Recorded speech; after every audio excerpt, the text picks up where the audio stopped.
I'm doing good. We're on the bye week. We're 3-1, which is one win better than I think anyone could have asked for. So I'm doing good. That's what I'm talking about. And the man with the plan, Michael Pless. And folks, before I bring him in, I do want to say, please follow Real Bucks Talk. If you're not following Real Bucks Talk, you need to be, or vice versa. Great content this week. I love what you've done, and really breaking that down and helping people understand this Bucks team a whole lot more. So, how are you doing this evening? I'm doing great, gentlemen. It feels great to be right, but also at the same time, it's starting to get annoying. Because What, you're getting tired of seeing Baker Mayfield on every popular television show? it's just like I try to tell people this in the off season, and but I'm happy that the Bucks are proving me right because looking at it, it just baffles me still to this day that people picked the Panthers or Falcons to win this division, even the Saints for that matter, The without giving Saints this. I understand. It's the Falcons and Panthers that I think is unforgivable. Well, even the Saints. I mean, I know they went out, they got Derek Carr, okay, decent quarterback, but I for think it's the me, schedule when for you the really analyze that team, it was the coaching staff. I'm like, they just don't have a good staff, like, and obviously it hasn't been working for them.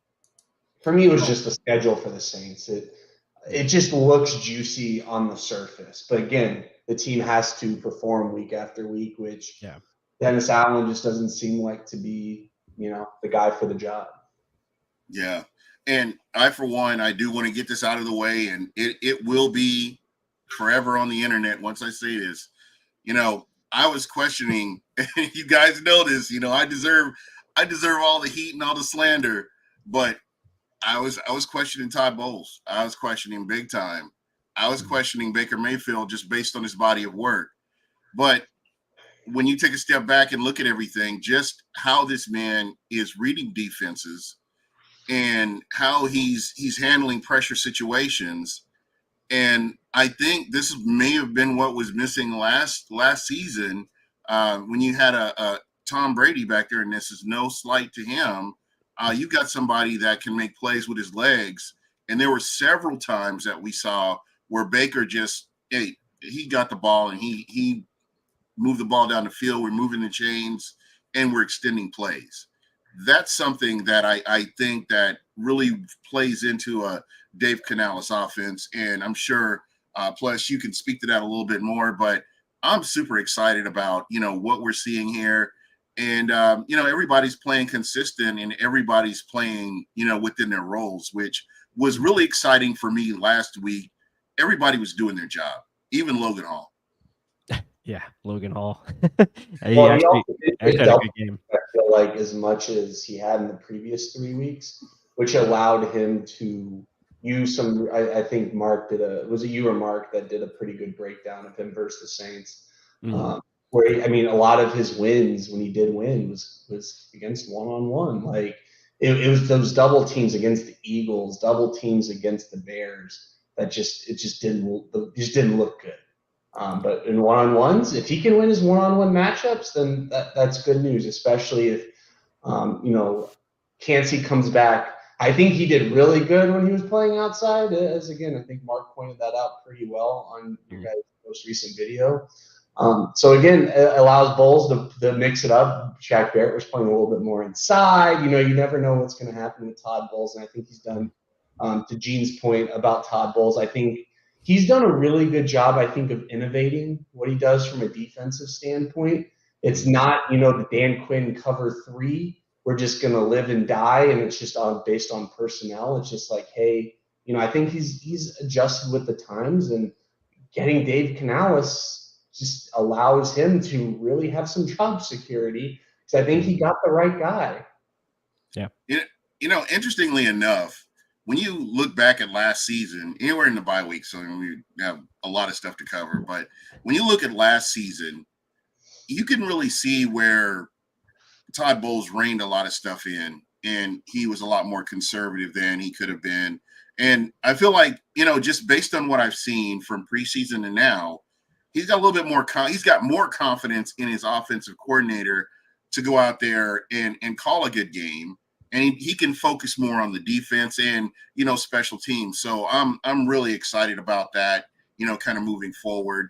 And again, that apology tour. Just wait. It'll be at the start of every podcast. I will apologize to Baker Mayfield and Todd Bowles. Just because I don't mind being wrong, and KB will attest to this. Back when Tom Brady first got here, I was probably the only Buck fan that was indifferent. I was still pissed off about Jameis Winston throwing a pick six against a team that I hate more than any other team in the NFC South, the Atlanta Falcons. And, the Bucs lost in that fashion, and I was just mad. I stewed throughout the whole offseason. Didn't appreciate a lot of the people that were coming in. So you fast forward to now. And KB, we've talked about this. KB's like, hey, man, don't jump out the window. It's not going to be as bad as you think it is. I'm like, okay, let me just be cautiously optimistic. And that's been my term since the beginning of the season. I'm sure you guys have heard me say it, cautiously optimistic. And, I'm buying into this because, the team is. I mean, Baker Mayfield came in and endeared himself to the team, which is you're supposed to do as a leader. And everybody's on the same page. And it's a beautiful thing. If they can consistently keep that up, man, it's going to be a nice season. Mm-hmm. Yeah, no, absolutely. It's like we talked about. I've talked about this with you guys all off season. When you look at last year's team, it's what was the biggest problem? It's our trigger word, Leftwich, right? He was the biggest issue. He that will not be named. Yeah, so Lord Leftwich or Lord Voldemort, whatever you want to call him. Exactly. That was our issue last year. And when Todd Bowles went into the offseason, he's like, we got to get an offensive coordinator that I can trust, a guy that can handle that side of the ball by himself. It's very similar to when John Gruden was here. We already had Monty Kiffin, so Monty Kiffin ran the defense, right? And John Gruden did his thing on offense. Now you're seeing that with Todd Bowles, getting a guy that he believes in as far as Dave Canales, and he's come in and he's implemented this offense, and he found a quarterback that fits it perfectly, and that is Baker Mayfield. Right. So Baker knows how to run the offense. He knows how to make those plays outside the pocket or inside the pocket, extending plays, avoiding sacks, arm strength's good enough to hit, what he needs to hit as far as the outside throws that they are, implementing and targeting, and then using that to open up the intermediate part of the field. So it's just been a really good balance on both sides. Defensively, you're doing a lot with your secondary. You're letting them play to their strengths, playing a lot more zone coverage, keeping things in front, not really giving up the big play, coming up and tackling as a unit. And obviously you got some, surprises as far as like Christian Izien. You look at the offense, Luke Gedeke. No one thought everyone thought he was going to be a revolving door. Yeah, people were ready to launch his ass into the sun, but he's really turned it. So basically the whole point I'm trying to make is they found things that were the best for what they had on the roster, as far as playing to guys' strengths and understanding how to utilize their players a lot better. We've seen that so far, throughout the roster. That's what's up. KB. I mean, from that standpoint, if we're going to talk about some of those unsung heroes, Christian Izien is not just playing a good starting cornerback. I think he's playing a great starting cornerback. Yes. Antoine Winfield, if it wasn't for the rookie for Seattle, having a pick six, I think he's the defensive player of the week.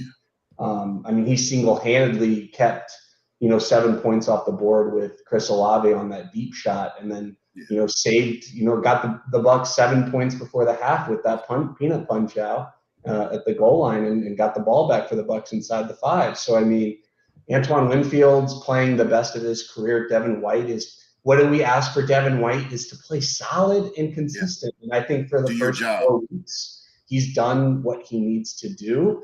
Luke Gedeke has, again, It's not that I was out on Luka Decky. I just didn't think the Falcons game was as good as what I think a lot of people, said it was. I think it was a lot of, optimism and hopefulness that was going on with Kadecki.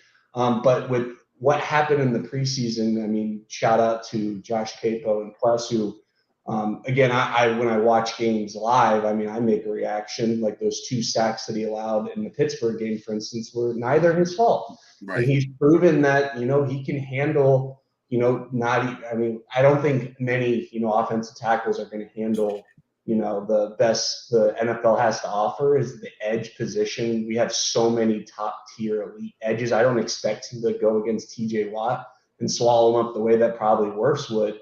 But I think Luka Decky's performing to the level that is allowing this offense to be sustainable. And I forgot who made the comment at the bottom. They were saying that Canales deserves all the credit, not Baker.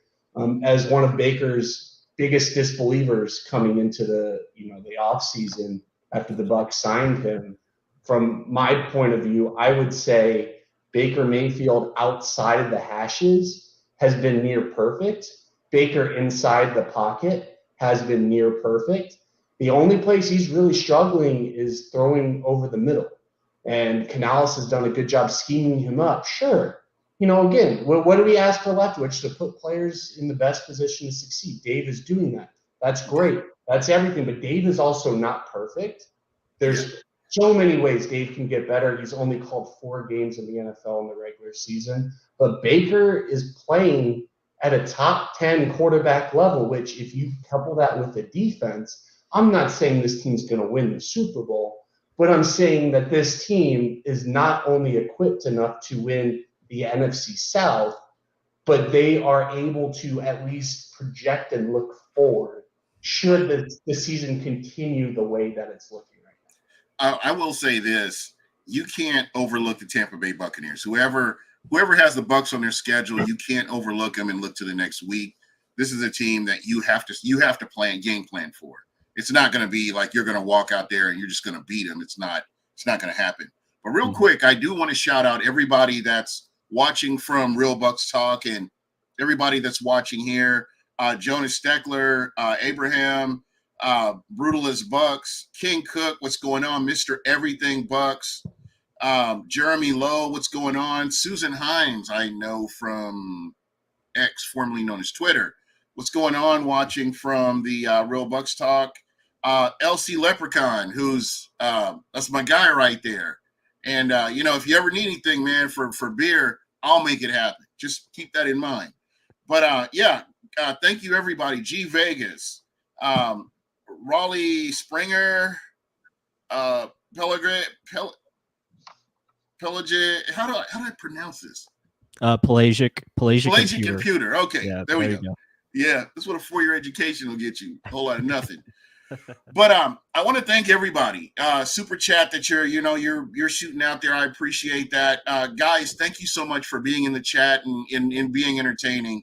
But what do you think? I'm seeing some things. I'm seeing some things in here. Everything's pretty positive for the most part in the chat. I'm super excited about this. My only thing is I hope Baker doesn't let everything get to his head. He's on a lot of shows right now. He's getting a lot of credit. He's going to be at the Oklahoma Pick'em this weekend. Texas and he was on Rich Eisen.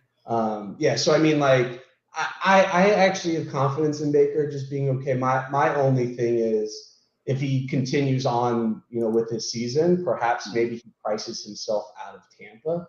And I think that's a good problem for the Bucs to have. Yeah. So I just know from that standpoint, Baker has every right to work on his branding here. Remember, he hasn't had his big contract. So he deserves this spotlight, this moment. I think he's played well enough. Like when the national media for the past 3 years would just give Tom all the credit for everything. I think Baker has played, and there's times when Big Tom was getting credit when he didn't deserve it. I think right now Baker deserves it. I just hope he has another 13 left in him to where, this can continue and he sets himself up. But yeah, I really like that what he's doing with the team. I like how Light's giving him a lot of credit. All the going with Mike Evans to dive bars, going to Rays games. Again, he's doing a lot for the community as well. And I think between his charity, he's doing a really good job about marketing, and his football is darn good. So it's a good month to be Baker Mayfield.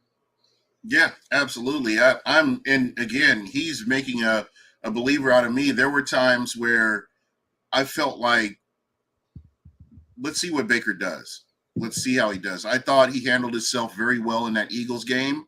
There have been times where you watch Baker and he's up and he's down, but he's been pretty even flow throughout his tenure here with the Tampa Bay Buccaneers from what I can see.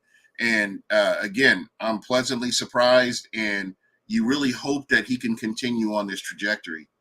And one person I did want to mention, which he's not getting enough love, is the Punt Prince. My guy he's doing his thing. Yeah. Josh Capo's giving him enough love is all I'm going to say. Well, you know what? We looked at him last year, and I know that you were a little bit aggressive though at times, where you thought that he needed to do some things. There were a few times. Okay, to his part, he was shanking punts for about 3 weeks.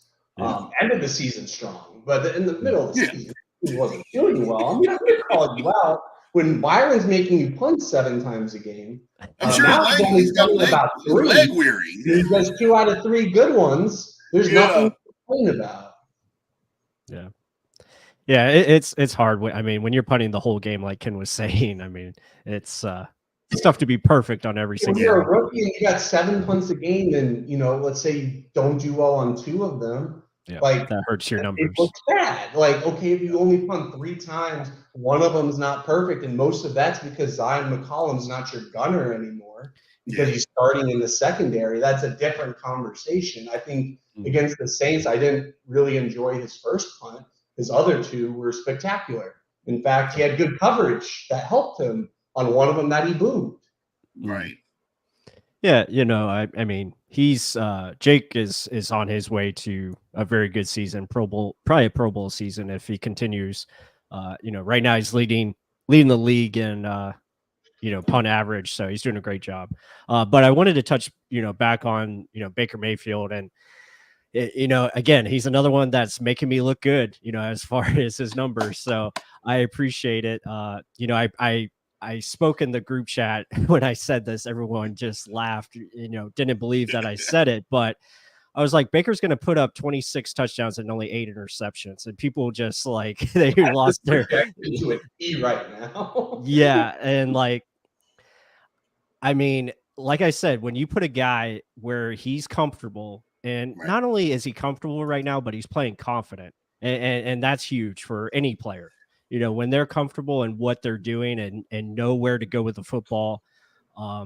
Is there times where he still struggles over the middle of the field? Sure. Yeah. I mean, there's still issues with his game, but what the Buccaneers are doing is maximizing his strengths. And I always tell you guys, it's about maximizing your players' strengths, hiding their weaknesses, making sure you limit their mistakes as far as what they can't do, and highlighting what suits them best. And the key for this to continue, if the Buccaneers, want to continue winning, and obviously they're on track to win the division and, maybe even potentially winning a playoff game, it's going to come down to, can that run game become effective enough where it's going to open up the play action even more? So that's going to be the huge adjustment, and also hitting those deep shots that are going to become open. Because guys are going to start, seeing the film. They're going to understand, okay, they want to hit the intermediate part of the field. So that's going to open up opportunities for Trey Palmer, Devin Tompkins, even Mike Evans or Chris Godwin, whoever. Yeah. That's going to be key. But I also I hear other people say, oh, well, Baker's just going to regress to the mean. I'm like, well, maybe not, because when you put him in this type of offense where, again, he's just making the right reads. It's simple reads. It's identifying. He's got answers to everything. I don't see why this can't. There's though too. So it's not like Leftwich where it's all on him. He has 4, turnover worthy passes in 4 games, which to those who aren't aware, that's actually a pretty good number. 2 of them have been interceptions, mind you.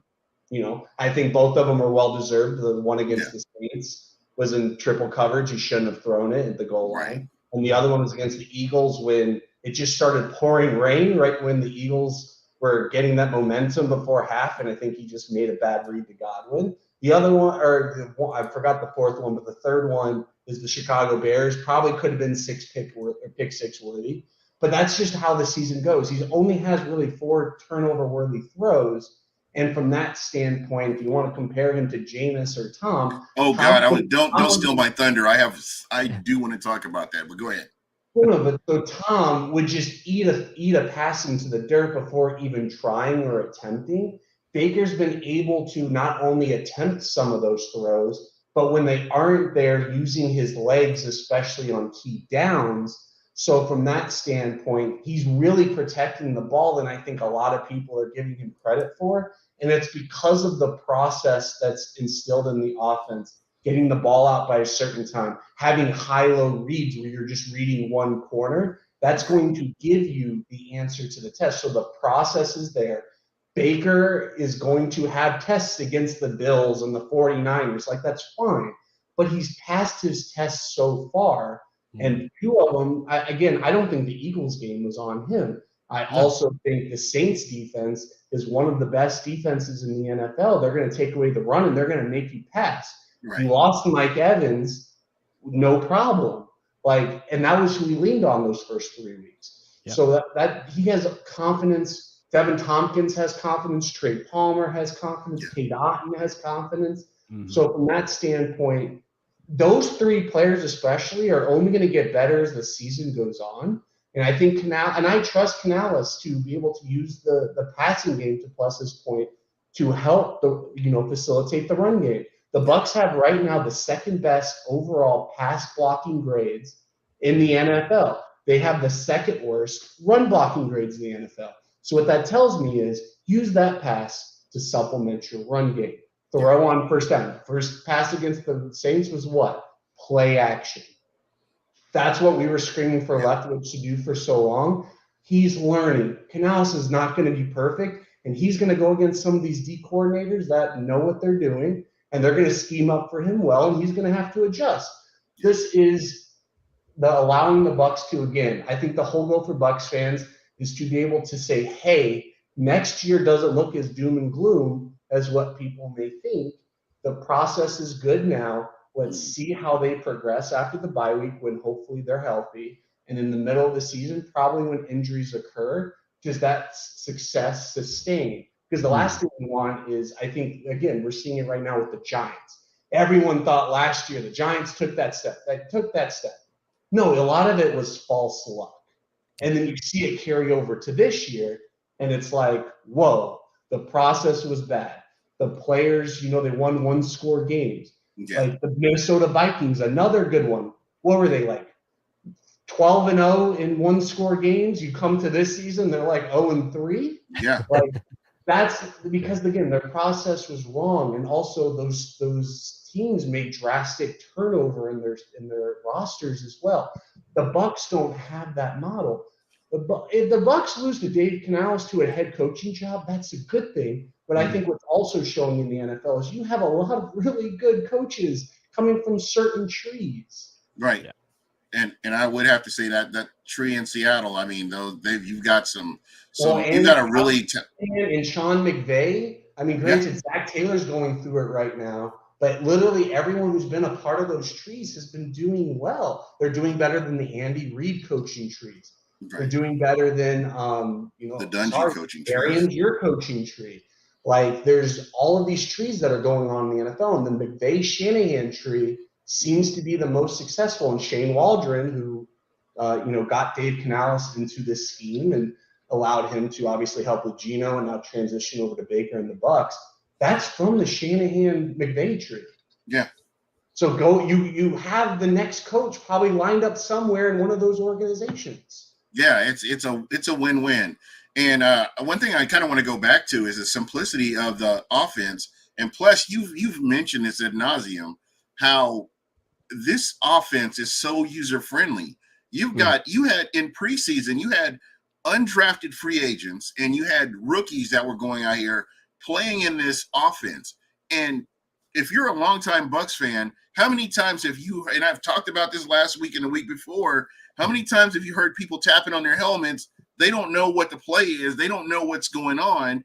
And you've got people that are coming into this offense, just learning it. They're comfortable. They're able to come in and be successful. That's what you need. And that's what gives me hope too. Just that factor in itself, that you got rookies or people that can ease into the NFL. They can ease into the speed of the game because the offense is so user friendly. Oh yeah. I mean, it's and that's what that's what Dave is doing so well. I mean, it's communication. It's making sure these guys are on the same page. And you look at weeks 1 through 4. There's been specific game plans for each opponent, which is awesome to see. Like he's stolen. I don't know if I mentioned this in our group chat, but he stole a play from Chicago's playbook. They ran the same play. Even though it was an interception for us, it was the same play where, again, he's identifying what other teams are doing and he's taking it and and seeing if it can work for them. I mean, last week with the pop passes and the reverses, Godwin throwing pass, Godwin throwing a ball. It's really cool to see how he's making things not too difficult for these guys and putting different variations on his plays, but really it's a basic concept, and that's what motion, lots of motion, mixing the run with the pass. It's been a lot of good things. So real quick, just on that point, how many times in your memory for the Tampa Bay Buccaneers have you seen an offense that's run this way? We no, because we're not known for our offense, for one, and two, probably the closest you can get to is John Gruden. But it was probably Chucky. Don't forget who was the first organization that Sean McVay worked for, and Kyle Shanahan interned with. They were interns in the 01-02 Buccaneers organizations before they sprouted their wings and flew for the next 10 years before head coaching jobs presented themselves. Yeah. That's probably the last time you saw anything like that, because a lot of it stems from both the Mike Shanahan zone run scheme in the West Coast offense, and then they just exploded and created so many more wrinkles off of it. Yeah. Mm-hmm. Yeah, this is a great point right here. I really love our O-line because it's giving Baker plenty of time to make big plays with his legs too. They're keeping him upright. I know it hasn't been perfect, hadn't been flawless, but they're keeping him upright for the most part, and that's exciting. I really believe that the run game will turn around. And I'm probably one of the few people that's like looking. I'm looking forward to this run game proving a point. I believe they have enough talent there to make plays and help this team win games. At the end of the day, that's what we're looking for. I'm not a fantasy guy. I'm not a pick'em guy. I'm just looking at this team as a whole, and it's about wins and losses. And, winning the NFC South, getting to the playoffs, and competing for a Super Bowl. I mean, it may not happen this year, but this is the direction you want to go. And so I'm real happy with what we're seeing so far. Mm-hmm.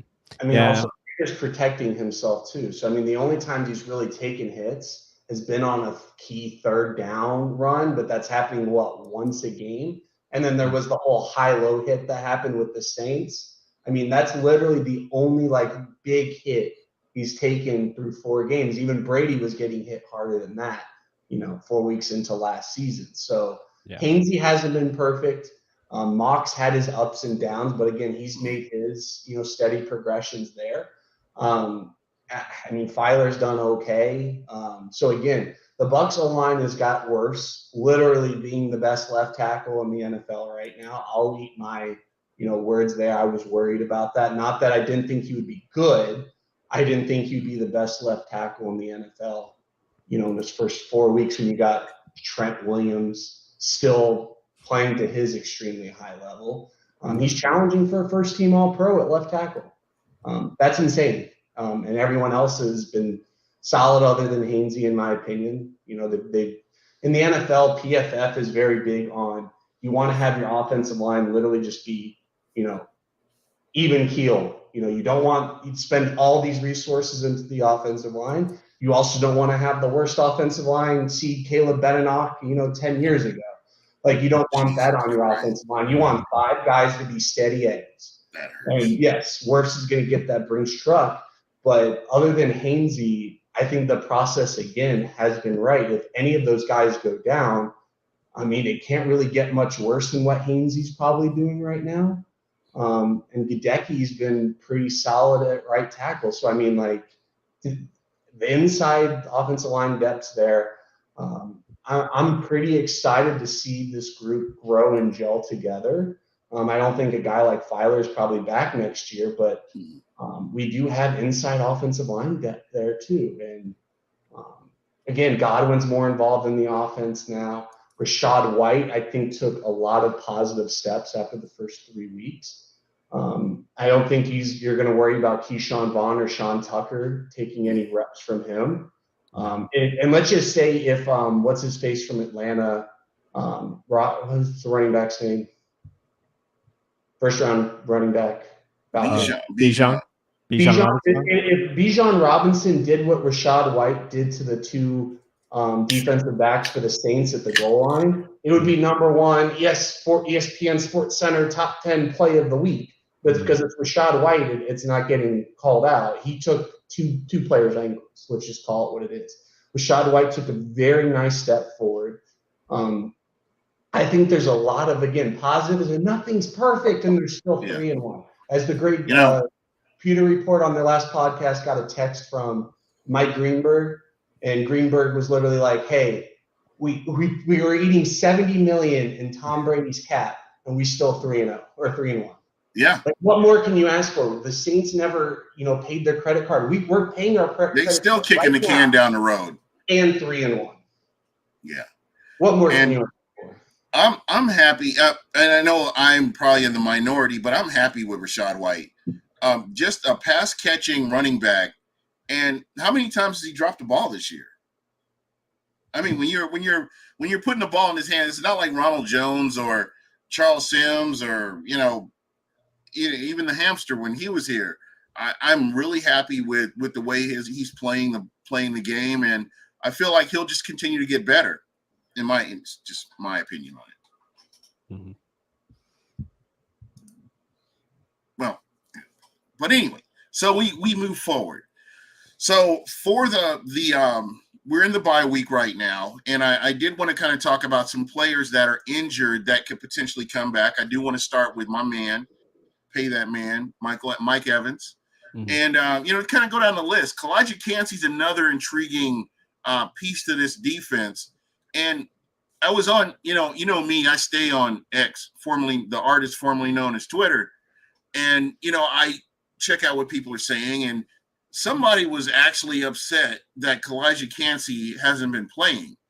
But when you look back at Vita Vea got injured, didn't play the first few games of the season, and came in and balled out of his mind.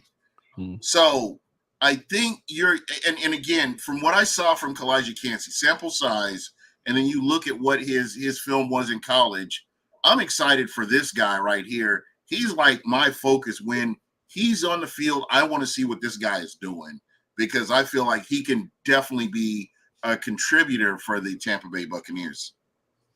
Yeah, that's our X factor right there for the defense, because if Kalijah Kancey can cause consistent pressure, among that front four, real quick. You hear what everybody, folks? You heard what he said. Pressure. Sacks are sexy, sexy as hell. Centerfold, sexy, but you're getting pressure on a quarterback. You're getting in their head, and then you're speeding up their clock. So just want to put that out there. But go ahead. Yeah, no, that's going to be the difference for this defense. That will be their adjustment. If they can start winning with front four, like just the four only, and get pressure on the quarterback consistently, that will be huge because it just allows you to do so much more as far as disguises and blitzes, things of that nature. But yeah, Kalijah should be back probably for this Detroit Lions game coming up, and Yeah, it'll be really exciting to see what he can do, especially next to Vita Vea, because Kalijah is going to win his one-on-ones consistently. So that will be the difference between him and Logan Hall being in there. Ain't nobody manhandling this dude. Right. And now with Logan Hall next to Cansey, Logan Hall can actually now move more to the outside, like we mentioned today, where he can do a little bit more as far as what his strengths are instead of facing those double teams that maybe he was facing over the past couple of weeks. So now you're getting guys on islands, and it should allow them to be more effective. It also opens things up for JTS and Shaq Barrett as well.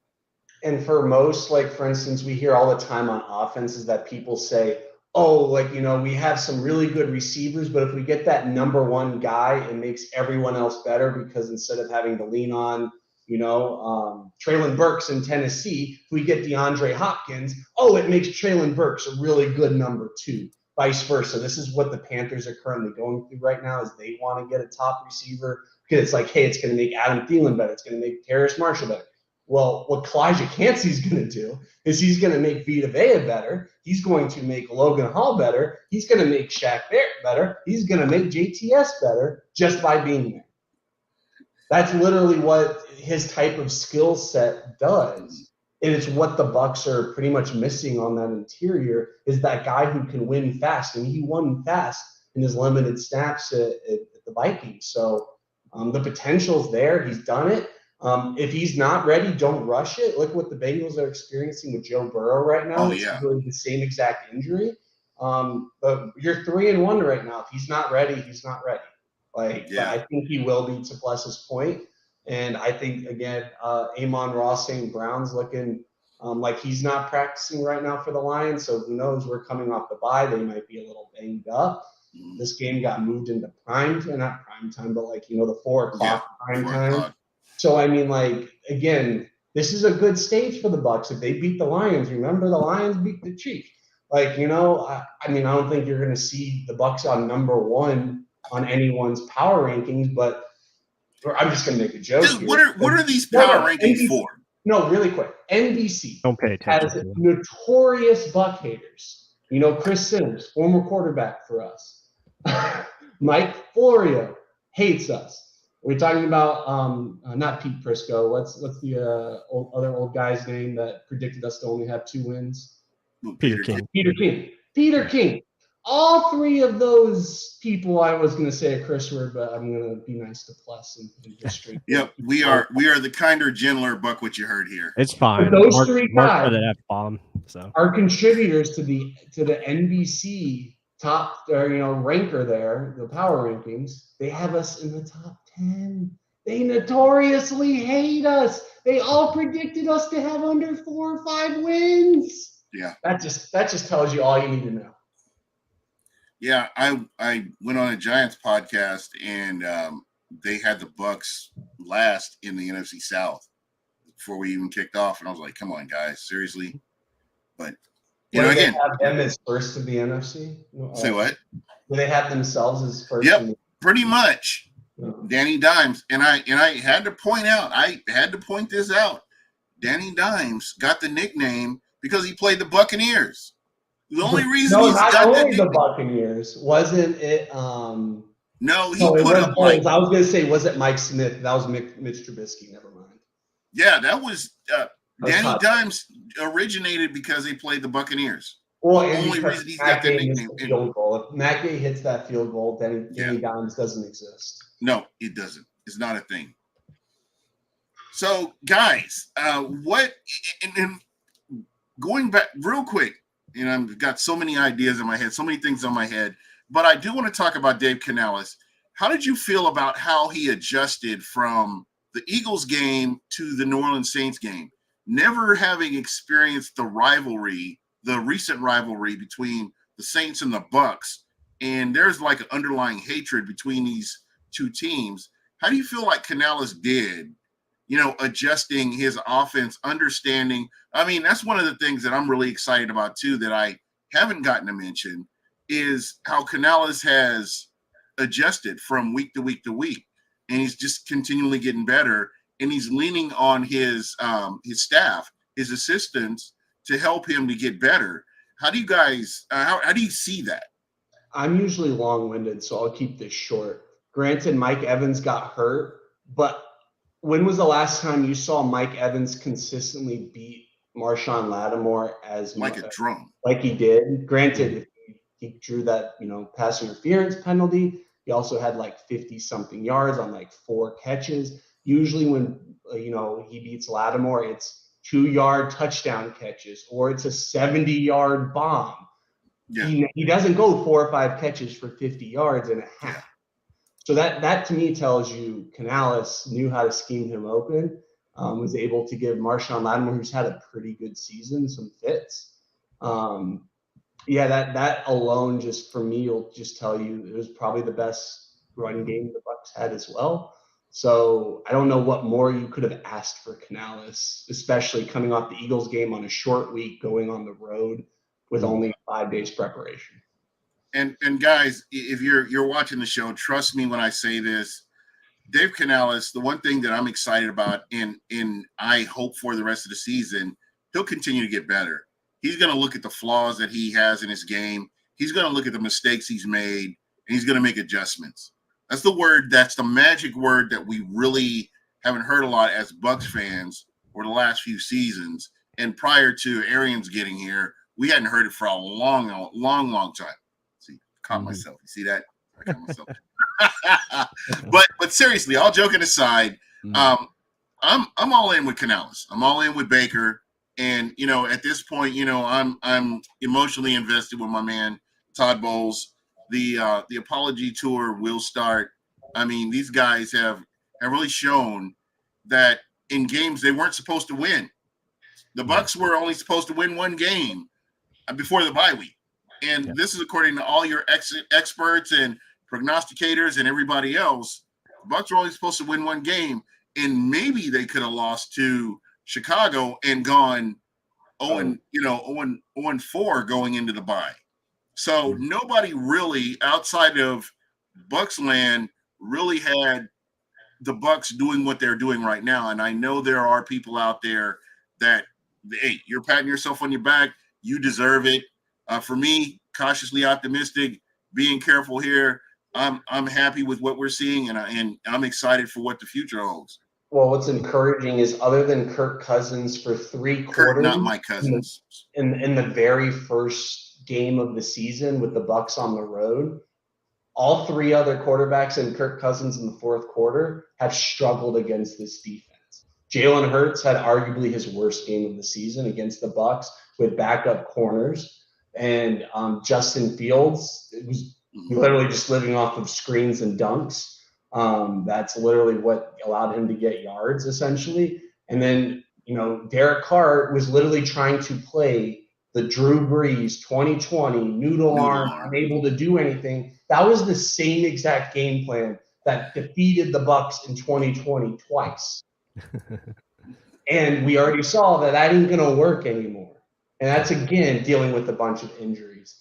This defense is only going to get better, and the offensive scheme is only going to get better.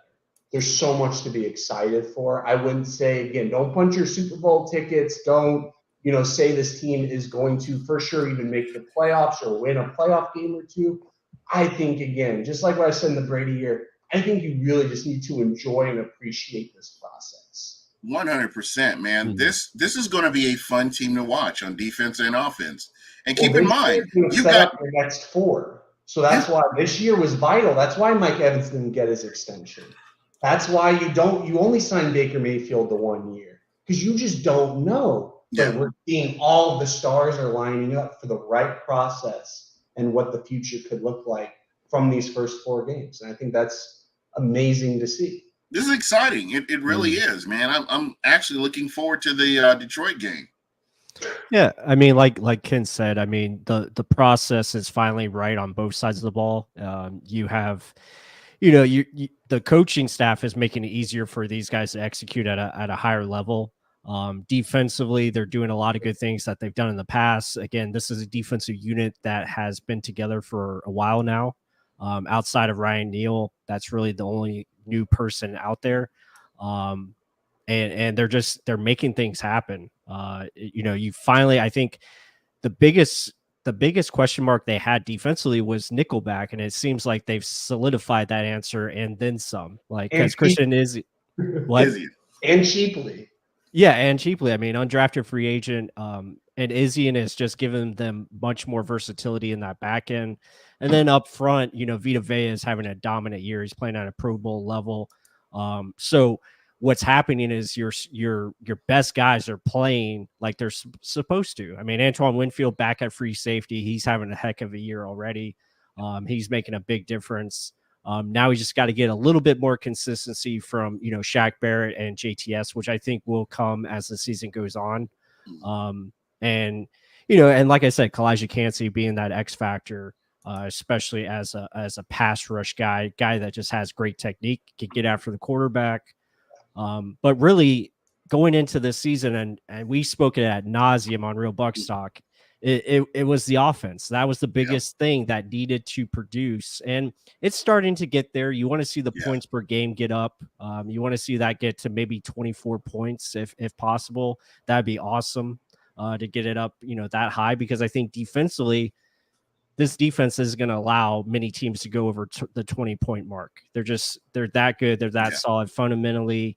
Now, again, that they have to remain healthy. That's the biggest thing on both sides. It always comes, to that point. But right now, the process is good. And I think Dave is continuing to learn. He's not bringing in the same game plan every week. It's always a new game plan, something fresh. That's the beauty of it right there. Yeah. I mean, he's adding new wrinkles in weekly. And he's really figuring out what his guys do well. And I'm excited to see what the game plan is next weekend against Detroit, especially after he's had a week to self-evaluate and really understand, okay, this is what works, this is what doesn't, and try to maximize his players' talents. Yeah, most definitely.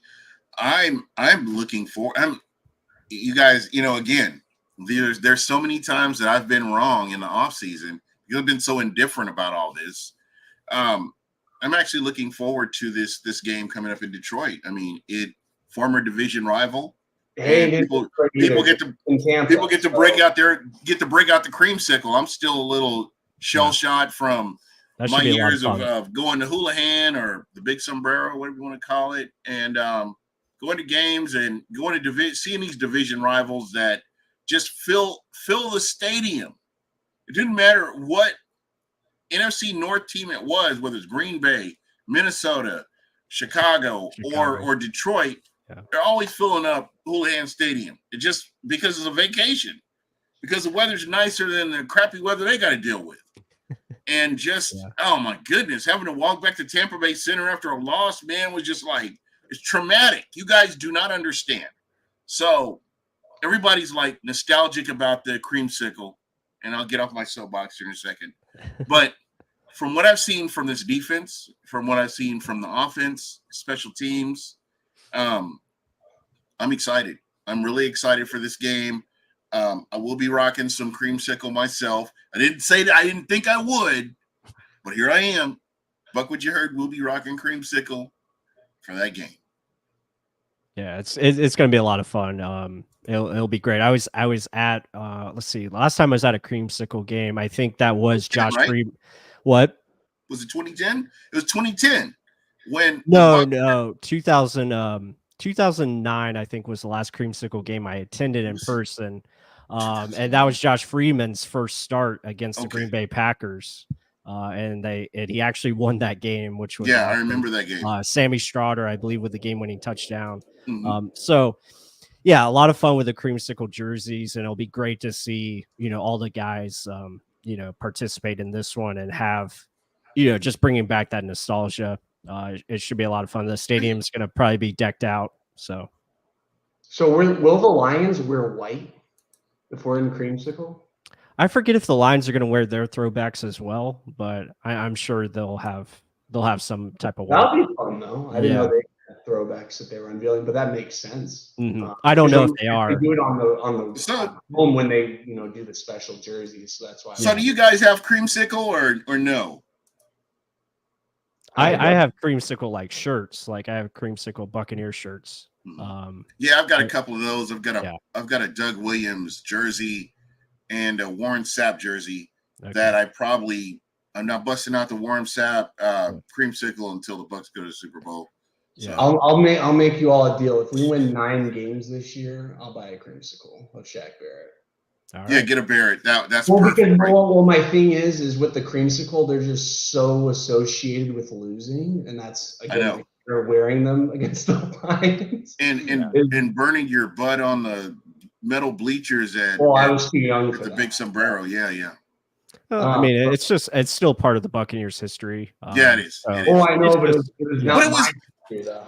Yeah. It was a lot of fun. It was a lot of fun. Right. I mean, when I look back on it now, it was fun. I mean, because everybody that was at the game don't look as good. The old ones, at least, like it feels like they're old. You know what I mean? Like it's modern. I just want to see kind of what they look like. If they look good and we win some games, then yeah, I'll celebrate and I'll get one around Christmas. Yeah, I was just kind of disappointed that Tom Brady didn't get to rock the creamsicle. I really was hoping for that. Well, I think the Glazers would too, but I think there had to at least been a logistical nightmare because the Glazers would do anything to profit off of Brady. Heck, they were selling Brady jerseys when they unveiled them this offseason. Yeah, they're still. You should have been in Germany. It was crazy. They're still making money. It was Tom Brady mania. I mean, just everywhere. Everywhere that jerseys were sold, you had a Tom Brady jersey that was sitting outside of the store in Germany. I mean, there's this touristy area, and you walk down this touristy area, and that's all you saw. And I swear, everybody had on a Tom Brady jersey. It was wild. I've never experienced anything like that in my life. Folks, if you get a chance to go to Germany, forget about London. London is minor. It's all about Germany. It's all about the beer. So you get a chance to go to Germany, make that trip. Who's the Germany game this year? I think like the Chiefs. I think it's the Chiefs and the Dolphins. Is it the Chiefs and the Dolphins? That's nice for Germany. That would be a sexy game to go to right there. Yeah, it's a good game. No, normally, I mean, like until Tom Brady went to Germany, normally the London games didn't get quarterbacks unless you think that game and you like watching interceptions. But like normally the London games would just be really crappy games. Last year, I think the Seahawks had a good game with us, and Tom Brady did okay. They tried to throw him the pass, but like, it's not like he played really good. But you're telling me if Tua is healthy in the Dolphins and the Chiefs, I'm telling you. Let's go. Everybody, there was 60,000 plus. They were all singing Country Road. The John Denver song, it was unreal. Oh, I know. Our stadium tried to play it when we were down 21 points to the And the Eagles fans were singing it. No, you had to be there because. Well, I know, Gene. I know. I was just making a joke because now that the Bucs are trying to make it. But you have no idea, though. This was a freaking karaoke bar. Because every single American classic rock song that they played in the stadium, everybody knew the words to. And they were like singing it. I even knew that there were some guys that were like doing the DMX thing. And they were like pacing back and forth behind me. And they were just like, y'all gonna make me lose my mind. And they were just, you had to be there. It was crazy.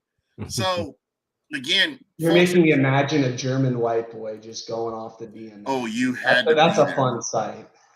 And those people are so creative. I mean, you had people from all over Europe that converged on Germany that love football so much that they had to be there, and it was just incredible that the Bucs got to be a part of something that special.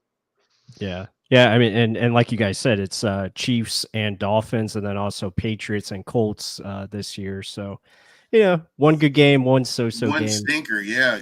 But the Colts game, for instance, that sounds like a London Germany game. But that Dolphins, they need to flex that to London. They were the two like partners for Germany. I remember that because they had like the whole map thing. So I was like, I knew it was the Chiefs. I didn't know it was the Dolphins. Like, let's go. Yeah, that should be fun. I'd wake up at 9 a.m. to watch that.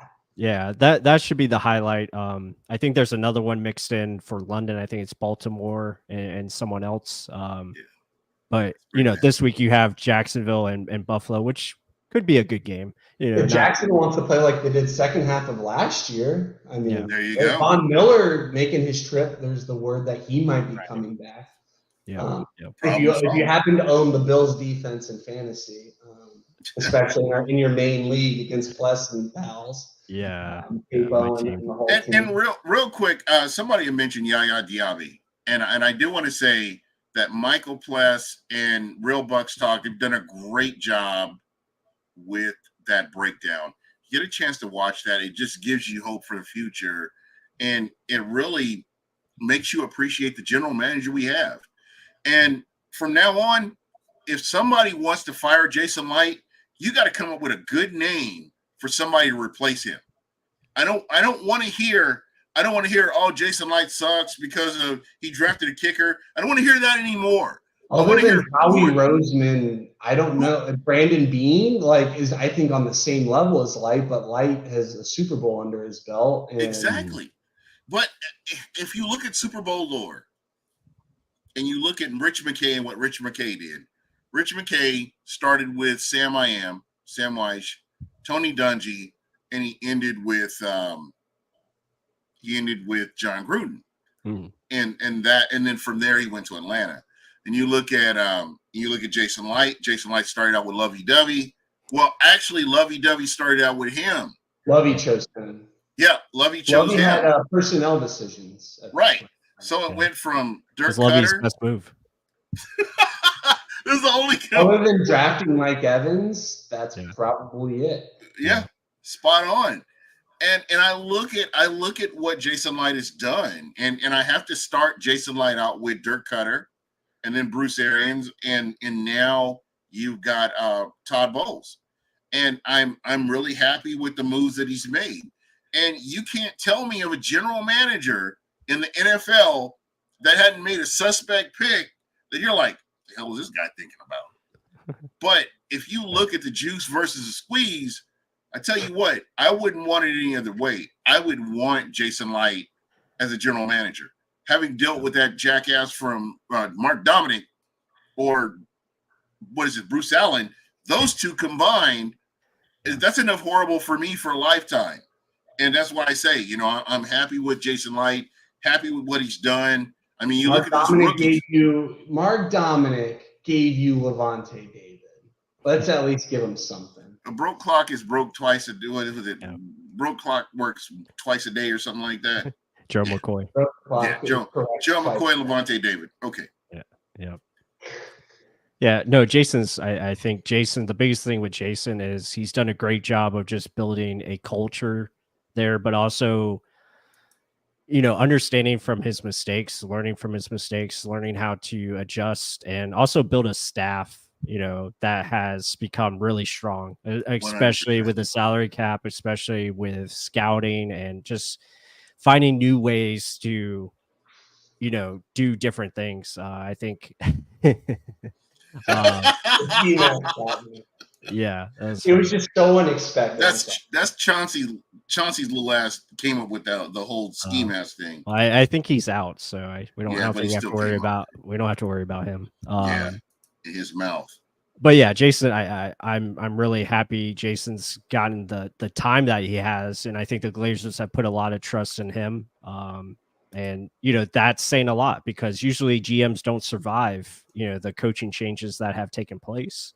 100%. So, yeah, he's pushing on a decade almost, isn't he? Yeah, this is his 10th year. So, yeah, really excited to see, how this team continues to build and where it goes from here. But he's definitely, you can see where he's put more emphasis on, the trenches and finding, skill guys there. But also he's hit as far as like certain positions, like receiver and cornerback. Receiver and cornerback, he's got like locked down pat. Like he's found ways to find guys there, which is really impressive. Yeah, most definitely. Well, guys, I cannot believe we've been talking about an hour here. That's crazy. Pless, what do you got working on? What do you got cooking right now, man? I know everybody wants to call you the doctor. I would rather call you the GM, man, because just the way you flex on this stuff is amazing. Yeah, nothing right now. We got some things that we're working on, but right now, as far as like tonight, I'm really excited about the Loki season 2 premiere. So I'm going to definitely watch that. on Disney Plus. Because I love that show. I love Loki. Yeah, me too. I think that's really good stuff. I got to catch up on a Ahsoka. I know that was pretty good, so I need to catch up on that. But yeah, I mean, we'll have more. Have you watched? Have you seen the John Wick? I haven't seen the Continental yet, so I have to get. Wait, they made a show about John Wick. Well, it's about Winston and like his time. It kind of goes back. What's it on? Winston was kind of a scumbag. It's on Peacock. I don't have Peacock at the moment, so I'll have to. I'll send you the link, man. I got you. Okay, there you go. Ask Gene. But yeah, I mean, we'll have our film studies. Coming up. I think Chris Godwin's probably the next one, just showing like how he's being utilized at his best outside. And I'm sure we'll have one on Tristan Wirfs because again, like Ken said, he's the best left tackle in the league. Unbelievable, he's not human. I think he's alien. Like he was freaking jumped out of a freaking pool. We should have knew something there. He didn't play left tackle in college. He played like not even a full game's worth of snaps at left. Right. Realistically, could you put him at center? Alien-like is because, like, again, I made the train. I used a right-handed stance the only year that I played in high school, and I played on both sides just because, man, it took a lot to literally learn how to do everything with your non-dominant hand. And he did it against NFL competition. Bro, so I got to ask you: is there a possibility that you could see Tristan Wirfs at center? You have a better chance of seeing Tristan Wirfs with a gold jacket than you do at center. Yeah. I think who you could see at center, though, is Cody Mock. I think that could be your future center. That could be your long term. Yeah. My guy is missing front teeth. I love him. I love him. I love his family. His family's amazing. I don't know if I'm following his uncle. Great guy. His father, pretty active on Twitter. Yeah. Mm-hmm. Yeah, he's playing really well. I'm excited for him. Definitely. And this is at my expectations. I'm happy with the moves that are made. I'm happy with Todd Bowles and the way he's been calling games. I'm happy with Baker Mayfield. And again, I was indifferent. I was wrong. I should have been all in, but I wasn't. But I am now. Remember that part, folks. I am now all in. So plus tell everybody how they get a hold of you. Yeah, real simple. Just check out YouTube. It's at Real Bucs Talk. You can follow us on Twitter or X, whatever you want to call it. I go with Twitter because that's just easier and it's just easier to say. So the domain name is still Twitter, though, I think, when you search it. There you go. So yeah, you can follow us on Twitter. Check out us on Facebook as well. We do have a Facebook group where I put all our videos up there as well. But yeah, it's been a lot of fun. That's winning is fun. You can see the difference in views when we win a game versus when we lose. It's like that Eagles loss. It's like everything is ending. And you try to rein people in, man, and people are like, nobody wants to watch about the drops and the miscues and and that's what was funny about the Eagles versus the Saints. They didn't really. Dave Canales didn't change much, but what he did change actually, it helped obviously. But the guys just executed. They caught the football. Yeah. That was the biggest thing. Like you didn't have drops. You didn't have things that were, costing you your drives. They did have penalties, but again, with that crew, they're going to call every flag in the book because that's just what they do. Dude, I'm glad you brought that up after the show's almost over.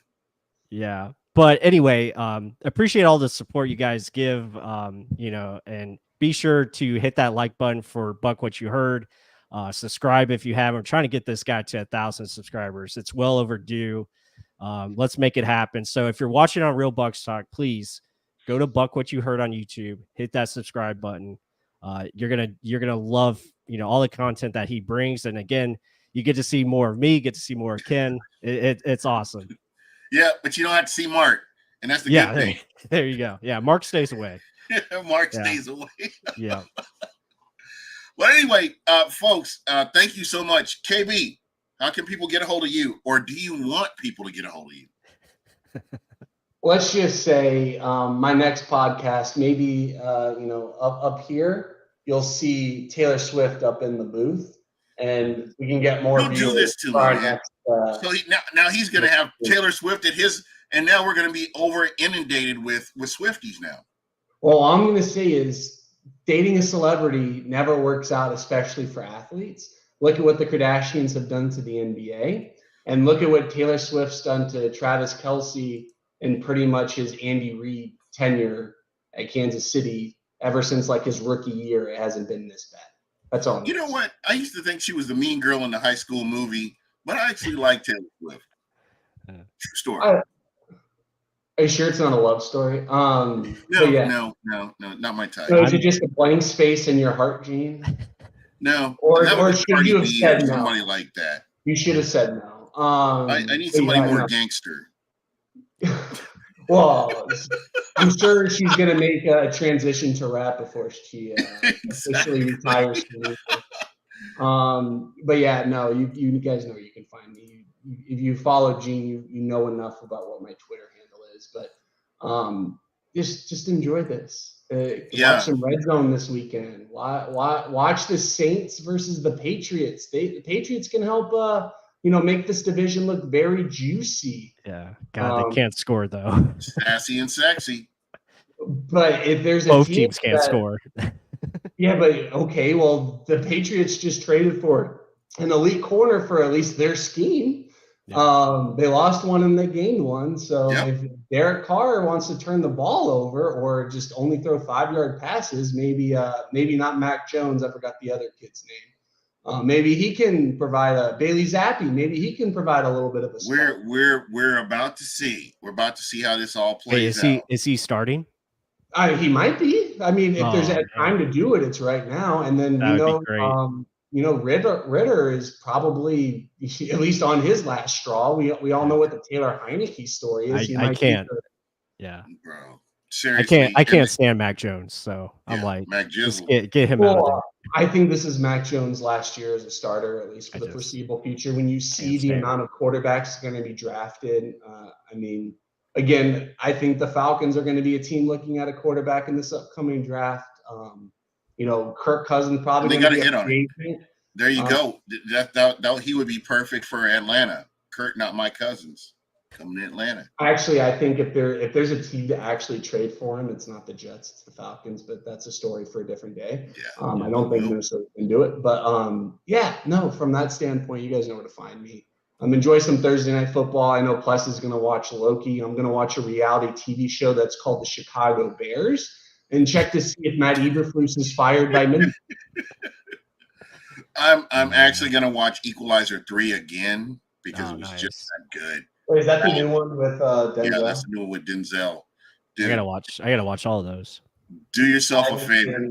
Do yourself a favor and watch it. It's just so good. And I don't know why, but I like senseless violence.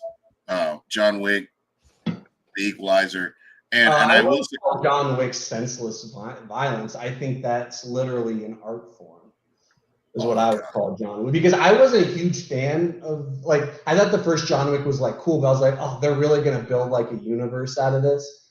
No, I was the most thorough. Keanu Reeves never did it for me. I never really. I love Keanu Reeves. The Matrix is the Matrix, but 2 and 3 are bad.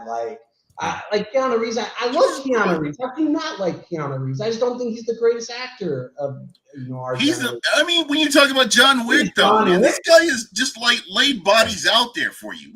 What is that song? Every time I watch him, I see "Let the Bodies Hit the Floor." That's going through my head. We're talking about Shane Falco here now. Come on now. Best left-handed quarterback of all time. Okay, I'll give you the replacements. The replacements is I got the man's jersey. Keanu Reeves non-John Wick film. Okay. He plays a love interest with Jack, Nicholson and Diane Keaton. I think he did pretty okay in that. And then what else has he really done? Oh, Constantine. Oh, Constantine was so good. That was really good. See, I think you guys are seeing that the campy, Point Break doesn't do it for me. But Bill and Ted. John Wick, that hit. From Bill and Ted to John Wick, this guy just has so much range. Hey, my dog Ted was named after Bill and Ted. I didn't name him, but his foster family named him Ted. For Bill and Ted's Excellent Adventure. Well, guys, thank you so much. Thank you, everybody, for checking us out. I really appreciate it. I've been looking at the chat. majority of the people that have been watching have been real Bucs Talk fans. I'd love for you guys to become Buck What You Heard fans. You guys are great. I really appreciate the engagement. Thank you so much. We do this every Thursday, 7 p.m. Eastern. When KB's not traveling, try to get him on. When Plus is available, this to me is the most fun that I have all week, man, getting to hanging with my boys here and talk football, because it's just this is an exciting season. It didn't start out that way, but it is an exciting season right now. And I just know that the Tampa Bay Buccaneers have so much more in store. I'm excited. And again, this guy right here talking about Canales possibly going to Chicago or something like that. Not happening. Not happening. Well, Just don't Canales, please. I'll end it on this. Canales, I think I said on the first podcast that we did this offseason with Josh Capo, I was like, hey, if he wins 9 or 10 games with this offense, he will at least, get looks. And I think he will get interviews. But from a head coaching standpoint, you have to have 20 coaches on hand ready to join you. He doesn't have that type of coaching tree, and the majority of the coaches in Tampa outside of Brad Idzik are BA guys. Yeah. So from that standpoint, I think he has to build a little bit more of a resume, but he's going to get interviews. I don't care what anyone says. If this team wins 9 or 10 games, he's going to get some interviews. He's not going to get a job, though. There's also some really good ones out there. Ben Johnson, who are going to play in Detroit, for instance. Heck, Raheem Morris is making a very nice case with what he's doing with the Rams defense, especially with literally all rookies minus Aaron Donald and no Jalen Ramsey. Like, he's been around. And I do want to say this, just real quick. I really believe that he's going to be here for at least 3 seasons. I say if he does this season and next season and we're above 500, if I'm a team and I'm obviously trying to build with a young quarterback, I don't know how you don't at least give this guy a chance if he can turn around Geno and make Baker. If let's say Baker projects what he does in the first 4 games over 17, it's going to be his best season in the NFL. Yeah, of his career. He's gone through. I don't know how an organization could look at Dave Canales and say, I can at least give that guy a shot. 100%. Yep. Especially when you hear the guy talk. I'm sorry. I love his Twitter. His Twitter is fire, man. Every Wednesday when he speaks, I stop what I'm doing to watch that interview because that guy makes me want to run through a freaking wall. Yeah. And in the most polite, well-spoken, well-mannered way. It's not like Bruce Arians where I want to, I don't even smoke cigars, but I would smoke a stogie with Bruce Arians with an old-fashioned in hand. Like Dave Canales, I just want to listen to the guy. Yeah, he gets you motivated. Yeah. And Krillin, for the record,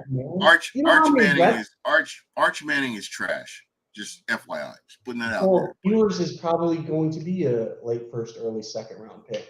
But from a Canales standpoint, I just don't know how you can't listen to the guy and his accountability. In my profession, people find excuses for everything. Leftwich would just deflect whatever and say, I know that fool. His press conferences used to piss me off. Just listen to this guy. Dave Canales, in very limited opportunities, he's such a good public speaker and takes so much accountability, which in the NFL no one does.